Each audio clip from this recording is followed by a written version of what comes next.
time of the year, obviously people are going to come up and give you advice on what to do right in the new year or just steps to take in the new year. And I usually just roll my eyes at that because at the end of the day, it's up to you as an individual. So I never like this kind of advice because, yeah, you may listen to me, but are you going to implement it? So my advice to you is do what you can do best. Do what is best for you, but at the same time, there are a few things you should take into consideration as you're doing these things. For example, do not go into the new year. Just don't disregard 2023 and say, this was difficult, this was this. Take time to just list your achievements this year. It is so important for you to give yourself a pat on the back. If you didn't do anything you deem significant or deem worthy, say, you know what, I'm still alive. I'm still alive, and that's a good thing. So just take note of your achievements this year. Give yourself a pat on the back. Even if it's small, you're like, oh, you know what? I woke up consistently at the right time all through this year. I was able to go to the gym. I was able to start something new. I was able to do this and this and this and this. The small little things that even other people do not know. Congratulate yourself. I think there's one statement which has become so normalized in our society and in our communities on social media specifically, and it is that statement of, so what are you doing? My best. No, but like, what do you do? My best, John. I'm doing my best, Jessica.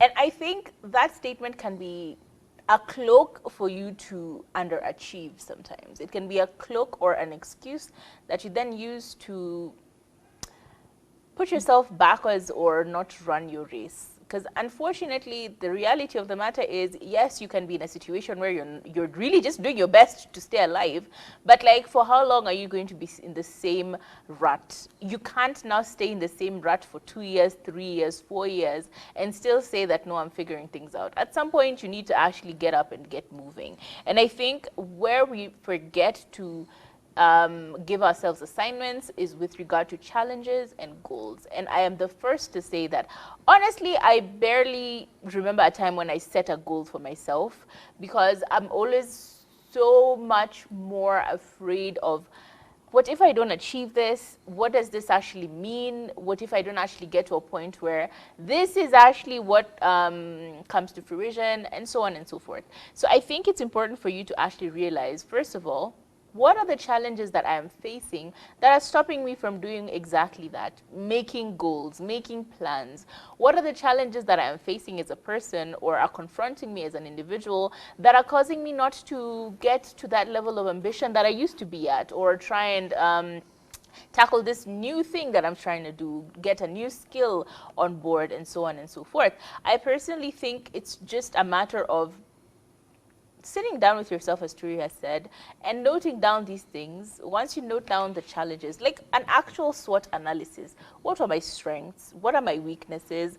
What are my threats? And what are the opportunities that I have around me? And then once you do a SWOT analysis on the year and the accomplishments you've had or not had, I think it's easier for you to go in more informed, so that you're able to then tackle your weaknesses and take up more opportunities that come your way.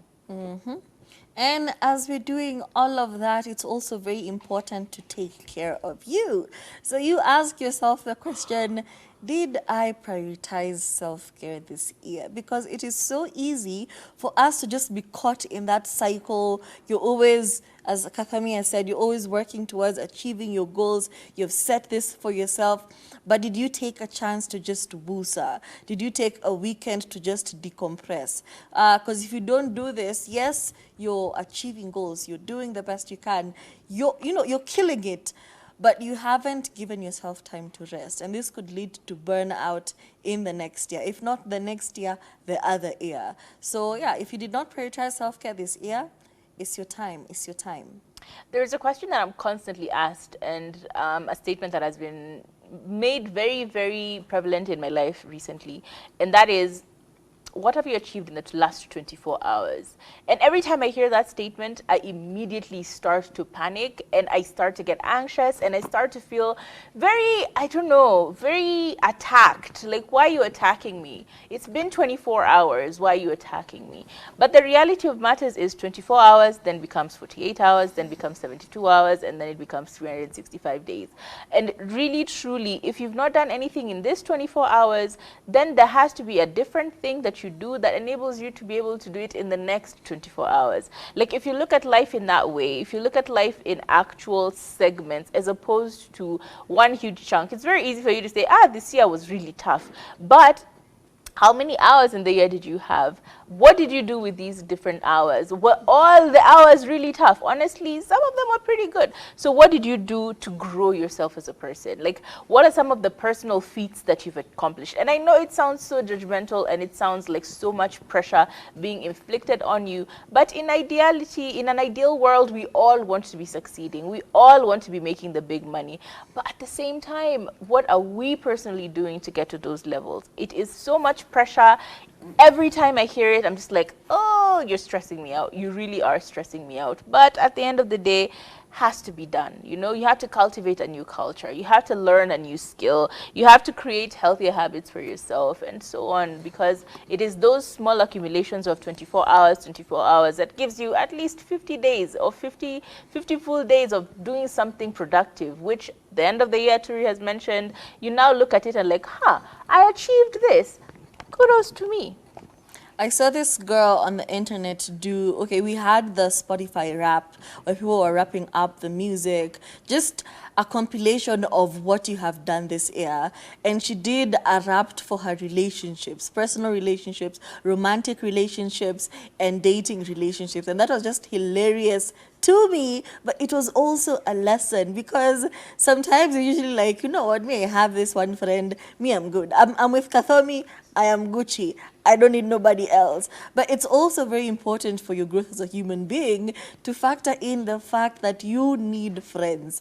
At the end of the day, you need people around you. You need a circle of friends. You need a tight, trustworthy circle around you. And even as you're doing this, as you're fostering this new relationship, there are also those that you need to cut off. And we did this in November, where we said, this is the time for you to cut off people. We always say, I'm cutting off toxic people.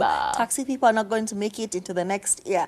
Yeah, you did that. You cut off everyone, but did you foster any new relationships? Can you say confidently, you know what, I made a friend, not an acquaintance, not a colleague, not your coworker you're always gossiping with. Did you make an actual friend this year?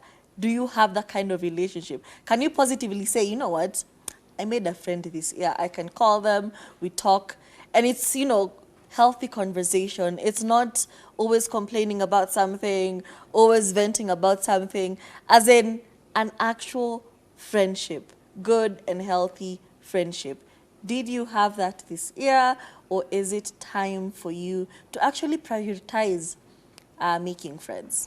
I really like that, and I think in addition to that, I would also say sometimes it's important to also let people actually be your friends, because sometimes you're so guarded, you're always just on defense, you're always just having no expectations and limiting your expectations, but people will surprise you. And the final thing I think, as we wrap this conversation up, is stress management. And being, again, someone who had a new habit this year, which I somehow have forgotten about in the last couple of months, what are you doing to cope with your stress? Sometimes you kind of are stressed. You never leave the environment that is stressing you out. You never leave the circumstances that are stressing you out. And so you're constantly in a state of stress. You are stressed because your partner did something silly. And now you've not left the house. You've just been seeing them the whole day. Tumbo maji. Hey, tumbo baridi. Like, what are you doing to actually de-stress? Are you going outside and taking a walk? I started going to Karura. It was actually really helpful. Just being outside, listening to nothing else but birds chirping and nothing else. And it actually does quiet your mind, because when your mind is quiet, then you're able to think more rationally. So what are you doing to distress? Is it games? Because a lot of us also go on their games. Like, kwani Candy Crush ni nini? Uko tu hapo nima puing puing puing puing. What are you doing to distress? Find that thing that gives you relief and keep doing it. It really does help. Okay, I do hope our conversation has been enlightening to you, that you've learned something from it, that you're going to practice some of the things we have actually told you, and that's about it.